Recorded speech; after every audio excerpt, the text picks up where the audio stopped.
It's time for the Coach Groves Show, where we sit down with the head coach of the Darlington Tigers football team and talk about all things Darlington School football. Now we go live to Matt Davis and Ian Griffin, who are standing by with Coach Wayne Groves. And indeed, we are standing by with Coach Groves as we get ready for Week 10 edition of the Coach Groves Show. It's hard to believe that the regular season is going to be winding down for local teams this weekend, including the Darlington Tigers. And first of all, Coach, how you doing today? Doing very good. Glad to be back. We're glad to have you back in here, man. And, of course, it's been kind of a wild week in terms of the weather. It's been cool. It's been kind of rainy, that sort of thing. But we're glad to be in the nice, warm confines of the WLAQ studios. But last Friday, it was a fight till the finish that resulted in a 3-point loss to Temple. You guys scored over 40 points in the game. That was the second week in a row that you guys have done that, and 3 games this season where you guys have scored over 40 points. So obviously the offense was a real bright spot in the game. But what were the things that you felt went strong last week, Coach, in terms of the performance? Well, we blocked really well up front. The kids are really grasping the concepts of the offense. And then, we ran the ball well, around 200 yards rushing. We threw the ball for 175 yards. So we're around 375 yards of total offense. So, you got to be happy with that. And if you look up there up front with our guys, I mean, there's only one of them that's over 180 pounds that's up there playing. And so we know we're in the right offense. It gives our kids the best chance to be successful. And so, very proud of how they've taken ownership of not only running the ball when they get opportunities or catching pitches or getting the ball thrown to them when they have opportunities, but when they need a chance to block, when they get a chance to block, they're doing it for their teammates. And so that's the bright spot for me, that we can run the football and then we take care of it. We can really give people some problems.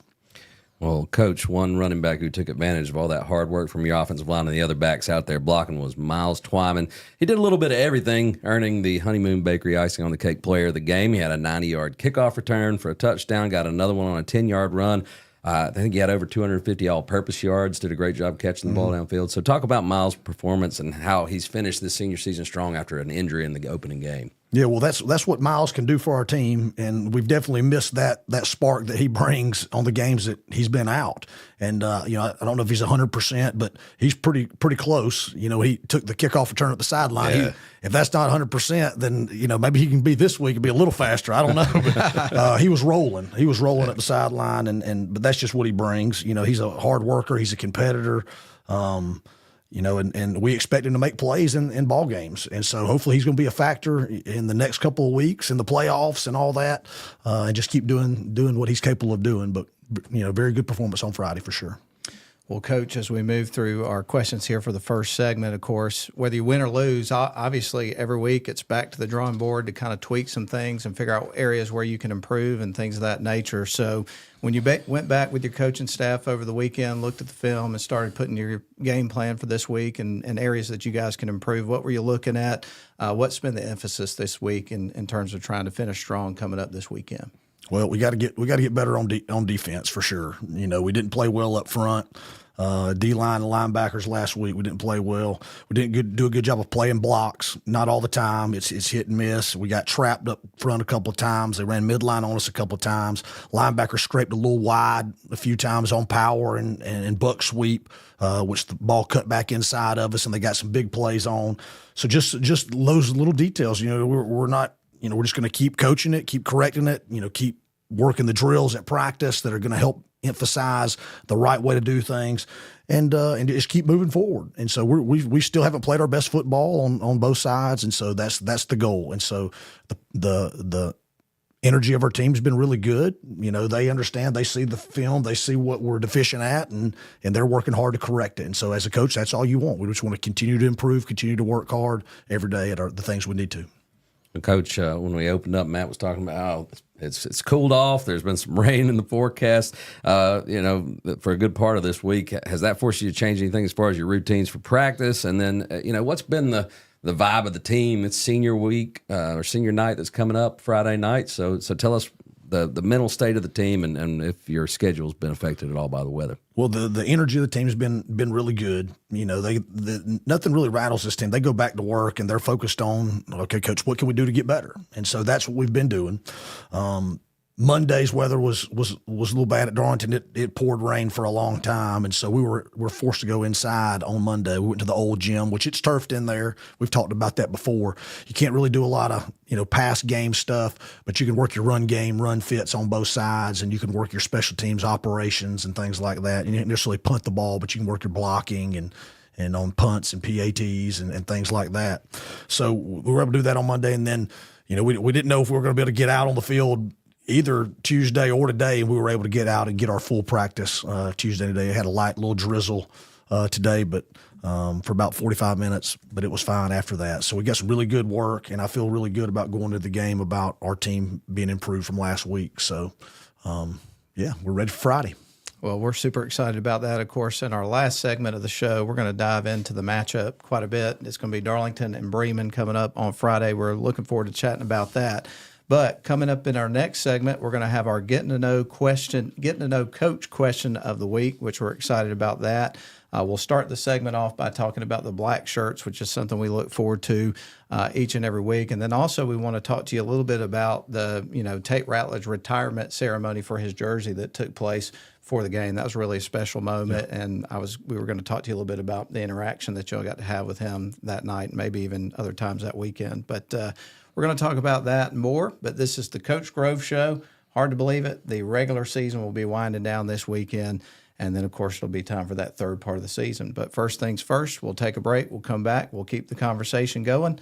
This is the Coach Grove Show. We'll be right back.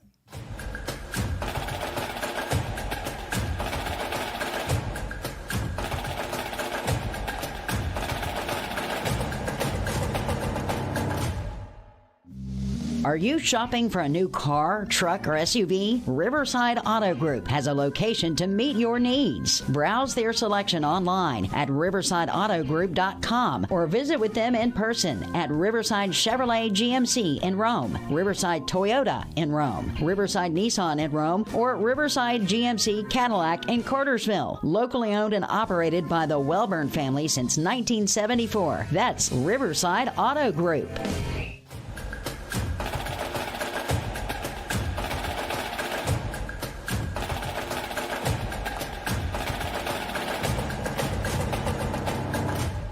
Good evening, everyone, and welcome back to the Coach Grove Show. We're going to dive into our next segment, and we always start the second segment by talking about the guys who have earned the honor of the black shirts. So tell us about those guys.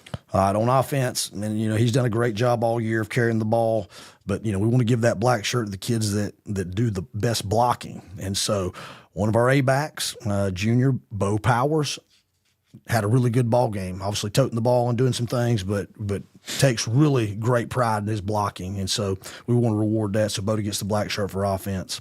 On defense, I've been challenging him to kind of be a little more physical, a little more of a force out of the secondary, not just as a coverage guy, but as a run fitter. And I thought he's done that in the last couple of weeks. So Stuart Grigsby gets the black shirt for defense. On special teams, he just kept making an impact every time that he touched the ball. We gave some honorable mentions and talked about, like Preston Wilson is up there on kickoff return. He's blocking, and MJ Ralton had a good block to spring some of the big returns. But Miles Twyman got the special teams black shirt just for that boost that he gave and making a play there when he had an opportunity. On simulation offense, he has become a starter at tight end for us, but he also plays simulation offense when he's not in on defense. So Caleb Covington, one of our junior tight ends, linebackers, number 11, he gets the simulation offense black shirt. And then on simulation defense, y'all see him on the sideline every week, and y'all are like, who is that big kid out there? Yeah. But that's my Nigerian kid, Rex George. He is not eligible for varsity competition. He is 6'6", about 285 pounds, and he is going to be a good ball player for us in the next couple of years. He's a sophomore right now. Because of GHSA rules, he's got to sit out this year, cannot be a practice-only player. But Rex George gets the black shirt. He is doing a phenomenal job of getting better every day and giving a great simulation defensive look when we go live. Well, Coach, last week we previewed the jersey retirement ceremony for Tate Ratledge that took place ahead of the game. And I know you were hoping to get to spend some time with him. Maybe it didn't work out that way. But obviously it was a special ceremony. It had to be great to have him, around the program and have that take place on the field. So tell us a little bit about that moment and what it was like inside the stadium as they retired his jersey. Yes, I was thinking about it. It's the first time I've ever been coaching at a game where a player's jersey got retired. That's pretty cool. Yeah, absolutely. That's something. His legacy has been left at Darlington. His football legacy, obviously at Georgia, and now being with the Lions. But his legacy is ingrained in Darlington football lore. So hats off to him, and that's pretty cool for our players to see that. Maybe that it'll inspire one of them to keep working harder, keep pushing, keep doing great in the classroom. Keep being the best player you can be, and maybe your name will be etched in Darlington football history. But we didn't get to talk to Tate very much. They had a little reception for him early. So when we were warming up there in the reception, as we were going back in for pregame, after pregame, they were coming out to start the ceremony. And then we just kind of ran into him on the sideline. But our kids got to see the ceremony, which I think was really special. And Darlington, our administration and athletic director, did a first-class job with all that. Yeah. Me and Matt were talking about all the guys that have gotten the opportunity to wear 50 cents. Tate moved on and went to Georgia too, so Ty Wood will be the last Tiger to wear 50. That's a pretty cool honor too. So in a way, his. So I don't know exactly how the wording goes. I don't know if just the jersey's retired or if the number's retired. Right, I think it's just the jersey's Okay. going to be retired. Okay. Obviously, Ty and Tate do not wear the same size jersey. No, not at all. Not at all. Not even close. So No, watching. I was so glad that there were clips of Tate punting, because that's something that you see a guy that big back there putting a boot on the ball. That was something to behold. Well, Coach, we're going to get to the getting to know you question in just a second, but I did want to ask you. Halloween is on Friday, and look, all of your coaching staff is out there sacrificing time with their families. So you've got a young lady at home that I know is pumped about Halloween. How are you handling the holiday with her, and what's Grayson going to dress up as? Well, luckily, Darlington does a great job, our community, of always celebrating the holidays and making sure the kids are taken care of and have fun. So they got a whole afternoon when school gets out of trunk or treating, and they got a big old ordeal. So Grayson will dress up, and she'll be able to do all that, for the game, and then you get to come over and cheer on the Tigers. So she won't miss out on any trick or treating fun. She'll be taken care of. So What's the costume this year? What's she going with? All right. Well, I don't know if you hang out with a lot of 5 to 5-year-olds. K-pop.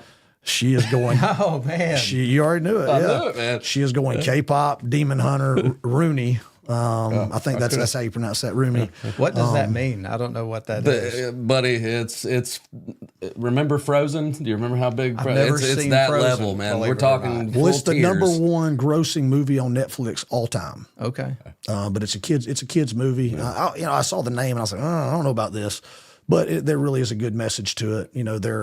They're 3 girls, and I may not get this right. They're 3 girls Watch out now. that sing songs of positivity, of belief, of inspiration, and their music wards off bad people, bad demons, things like that. Yeah, well, I had a feeling that might be where she was going, because I think little girl. her whole class is doing something like that. Yeah, So. absolutely. I was reading a top 10 list of the most popular costumes projected to be for 2025, and I realized how out of touch I am, and that was the number one that you guys just referenced. I'm like, I don't even know what this is. So, Yeah. kind of interesting. But, Oh, well, you should watch it. You should go home and enjoy that tonight. That could be your assignment for the evening. I certainly hope that it's a happy Halloween at the Groves household. And we'll move on to the getting to know Coach question, which is, what is the best piece of advice you ever received? Toughie. Yeah, it is a tough one. That is a tough one. You probably say, first thing, I'm gonna refer to it, coaching, life in general, is getting into this, and I couldn't really recall, who specifically told me these things, but these are things that kind of have stuck with me over the years. I would say, number 1, got to keep God first in your faith, no matter what you're doing. Whether it's in a relationship, whether it's in business, whether it's in, leading a football team. Just personally, you got to have a relationship with Jesus Christ. You got to read your Bible. There's a rule book in football. There's also a rule book in life, and he's laid out the game plan for us. So number one, that. Number two, with this profession, you got to marry the right woman. Being a coach's wife is not for the weary, and it's not for everybody. I mean, you have to be strong. You have to be independent. You have to be, be able to multitask and do all kinds of things, especially during the season, because, you have husbands that are gone a lot. And luckily, I think as they say in football, I outpunted my coverage. I definitely outpunted my coverage in that area because she's just phenomenal in all areas, being a mom, being a wife, being a coach's wife, being understanding to the demands of the job, and it never stops. It can be anytime from Saturday night at 2 a.m. getting a call to, 5:30 on a Tuesday morning, so. But definitely make sure you marry the right wife, because this job is very hard, and it would be extremely more difficult if you didn't have the right person at home to help balance everything out. So that, as far as football goes, when I worked at Valdosta, Alan Rodemaker, one of my coaching mentors, used to have over in the corner of his office what said KISS, which, in football, we talked about keep it simple, stupid. Don't overcoach things. Don't overcomplicate things. Football games are always won by the simplest concepts. Fast feet and simplicity win games, not confusion and things that, slow kids down from playing their best. So I think, we always try to keep that in mind when doing game plans, when installing that kind of thing. And then the last thing, Mike Majors, I do remember, told me, he said, in the coaching world, you're going to have opportunities that are going to come up all the time. But he's just always just be where your feet are. Be where your feet are. Don't be looking for the next opportunity. Don't be looking for the next deal. Just invest and be the best coach, best person, best man you can be at the job you got. And then everything else will handle itself. And so that's what I've tried to do. I've tried to do those things, try to keep God first, have a great relationship with my wife, try to keep it simple in football at the things and be great at those simple things. And then, when it's all said and done, we want to just have good relationships with people and, try to be the best version of yourself every day. Do you have any advice that you've received that sticks out? Tons, but one of the things that's always stuck with me and something I've tried to pass on to my kids, and that's a perspective you get as your kids get older and start entering the working world, which makes me old. I had a boss. I was just working at a pizza joint, right? And this was trying to get my way through college, and I would ask him what I could do for a raise. Is there any extra stuff I can do? And I'd get a raise. And then a few months later, I'd go back and do the same thing. And finally, I got to the point where I reached my threshold. And I went to him and he said, you do this already, but I want you to take ownership. I know it's just a pizza restaurant, but if you can do some things that I'm not asking you to do, and that just hit home with me. It's like, you should do that in everything you do. And that's something I've carried with me ever since. And I've shared it with my kids when they get old enough to get a job. I'm like, take ownership from day one, find the extra things, go the extra mile, and it'll always help you out. And that's one thing I tell my son from time to time, because, you have situations where it's like, well, where am I ever going to use this that you're working in school? And I'll say, well, because when people look at things, they're going to say, how you do anything is how you do everything. Right. That's where they're going to see that. So that's one that I like, that kind of resonates with me. Another one is, do not negotiate with yourself. I think that came from Tony Robbins. I was listening to some self-help something or other.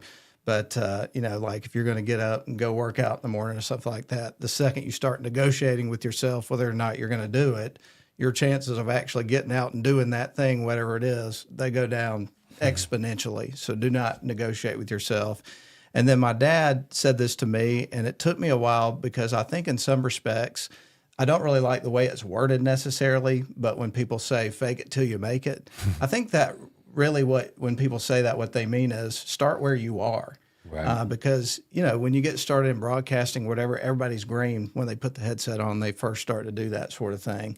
So you got to start where you are. You don't want to fake it, but you got to start where you are and then try to build on that and try to get better, like you were talking about. So there's things that kind of run through my mind when we have those kind of conversations. Absolutely. So anyway, but good stuff. Absolutely. All right.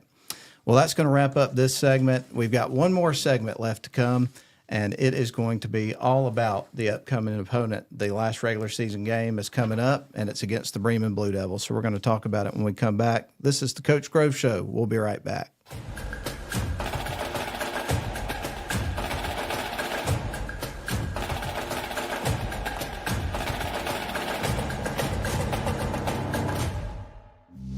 Are you shopping for a new car, truck, or SUV? Riverside Auto Group has a location to meet your needs. Browse their selection online at riversideautogroup.com or visit with them in person at Riverside Chevrolet GMC in Rome, Riverside Toyota in Rome, Riverside Nissan in Rome, or Riverside GMC Cadillac in Cartersville. Locally owned and operated by the Welburn family since 1974. That's Riverside Auto Group.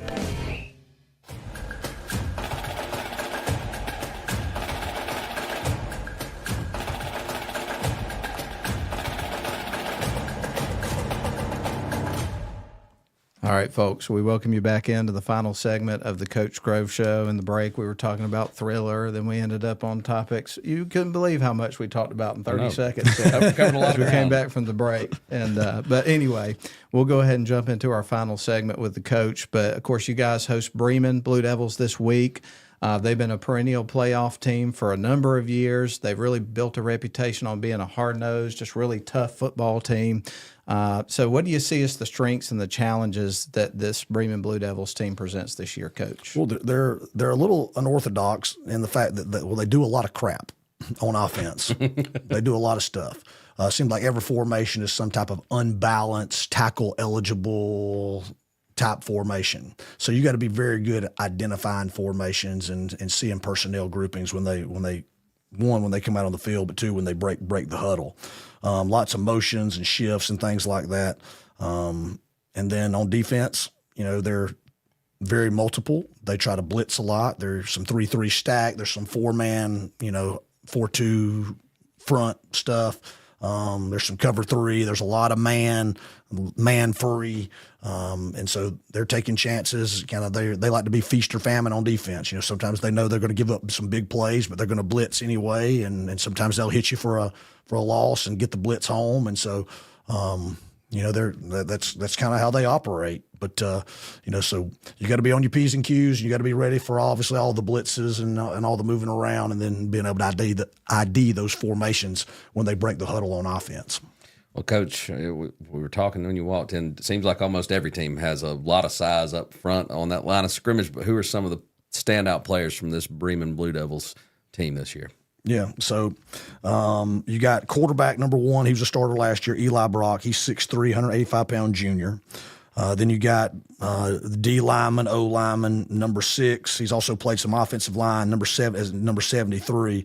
But that was the region defensive player of the year last year, A.J. Admerson. He's a junior, 6 foot, 285 pounds. Running back, they got a little freshman. He is very well known in the West Georgia middle school leagues, and you can tell why, because he's very fast and explosive. But he's a freshman, number 8, Tavares Tucker Bexley. Running back, cornerback. There's a lot of Bexleys that came through Carrollton at one point. I would imagine he's probably related to some of those good ball players that played for them in the early to late 90s. You got fullback, linebacker number 12, Chase Palmer. He's a senior, 5'11", 195. Their best wide receiver is number 0, Justin Faulkner, 6'1", 165 pounds. And then 2 big linemen, 77, Bryson Jenkins, he's 6'4", 293, and then 67, Luke Clayton, he's 6'2", 260. And then they have a phenomenal punter and kicker, if y'all remember from last year. Yeah. That's number 13, Carter Allen. He's a senior. He's 6'2", 160 pounds, and he kicked a 61-yard field goal a few weeks ago. Wow. Man, impressive. Wow. Well, Coach, one of the things that we've referenced a few times throughout the show today is that this is the final regular season game for you guys. And, of course, you guys get it at home, which is awesome. And, of course, it's the final regular season game at home, for your seniors. So I thought we could spend a little bit of time here in our final segment and maybe get some words on your seniors, some thoughts of those guys as you get ready to watch those guys run out on the field here for the last time this year and in their career playing at home in this particular game, because you spent a lot of time with these guys, got to know them. I know they're very important to you. So if you wouldn't mind, say a few words on those guys. Yeah, well, we'll start with Miles Twyman. He's been a 3-year starter for us, and he's just an excellent young man. He does everything right as a football coach. And as a football player, he's always on time. He's always got a positive attitude. He's got a phenomenal work ethic. He's got great leadership qualities and leadership skills. And just everybody loves to be around Miles. And then, he's a great football player. So great student. Great 4.2 GPA. He's got a phenomenal SAT score out of the roof. Somebody's going to get a really good football player out of him, and a really good young man that's going to bring a lot of value to their program. So Miles, I can't say enough good things about him. He's why he's a captain for us. He's why he's got to do the V3 magazine photo shoot. Gotta love him. Homecoming king too. Homecoming king. I forgot to mention that earlier. He's got a list of accolades a mile long, but he's just the most humble kid. He just goes about his business and just tries to be a good person. Next, Jace Donaldson. I've known Jace since he was like in 3rd or 4th grade. When in the spring I do the Tiger Power for the 2nd through 5th graders. I did the same thing. We did the same thing when we were at Rome. It was Wolf Power for the 2nd through 5th graders, and I think Jace was in one of those first little groups that we had. So I had Jason Wolf Power early in his career in elementary school, and then he started lifting weights with me when he was a middle schooler at Rome Middle. He started coming over to the high school and lifting weights with me. And I told Jace back when he was in 6th grade, I said, "Son, you're going to be a really good football player one day." And I said, "You got the Donaldson name." I said, "You got the football DNA in you." And at that time, he really, was just a tiny little kid that was no bigger than nothing. And then when I got to come to Darlington and kind of reunite with Jace, I thought it was really cool. So me and Jace have a really good relationship. He's just a great kid, fun-loving kid that just loves to play ball, loves to compete, basketball, track, just whatever it is. He's super athletic, can do anything he puts his mind to. So, he's going to be really missed, by these are all really great seniors, but, they're just all good human beings, good kids, good character. And Jace is no doubt one of those. Bryson Jones, number 55. He's a starting D lineman, an O lineman.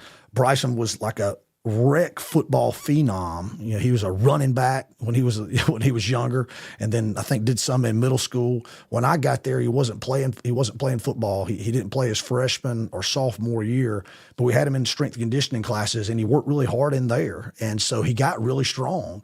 And so finally, we convinced him to come out there for football, and I wish we'd have had him for 4 years, but he's just been a great bright spot. It's hard for a kid to come in and not have to play in a couple of years just to contribute.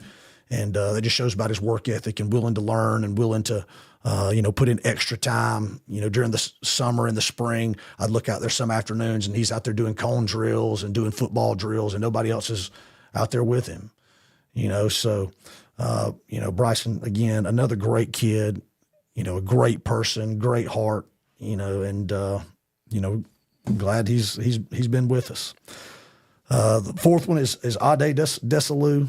When I first met Ade, I said, this kid's never going to make it. He wasn't playing football. He was playing soccer. And it went about 2 weeks into my time at Darlington, him and another kid, I'd kind of turned my back when I was taking roll. Him and another kid decided they were going to race in the weight room. Well, Ade tripped about halfway down and put his head through the wall on the other side of the weight room. And so he's really grown up and matured in the last couple of years. We first got him out there as a kicker.